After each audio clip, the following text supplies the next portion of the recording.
திரைப்படம் வெளியாகி 3 நாட்களில் குடும்பஸ்தன் படம் செய்துள்ள வசூல் எவ்வளவு தெரியுமா?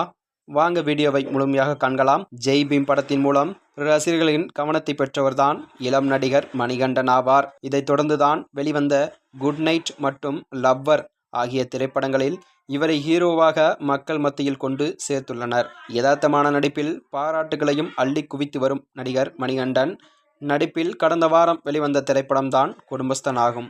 இந்த படத்தில் அறிமுக இயக்குனர் ராஜேஷ் காளிசாமி இயக்கத்தில் உருவான இப்படத்தில்தான் குரோமசுந்தரம், சான்வி மேக்னா, ஆர்.வி. சுந்தர்ராஜ் ஆகியோரும் நடித்திருந்தனர். அந்த வகையில்தான் விமர்சன ரீதியாகவும் வசூல் ரீதியாகவும் நல்ல வரவேற்பை பெற்று வரும் இப்படம் 3 நாட்களிலேயே உலகளவில் எவ்வளவு வசூல் செய்துள்ளது என்பதுதான். இத்திரைப்படத்தில் உலகளவில் ரூபாய் 6.2 கோடிக்கு மேல் வசூல் செய்துள்ளலாம்.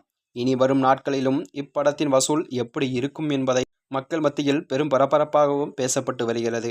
மேலும் இதுபோன்ற வீடியோக்களை தெரிந்து கொள்ள நமது சேனலை மறக்காம சப்ஸ்கிரைப் செய்து கொள்ளவும். நன்றி, வணக்கம்.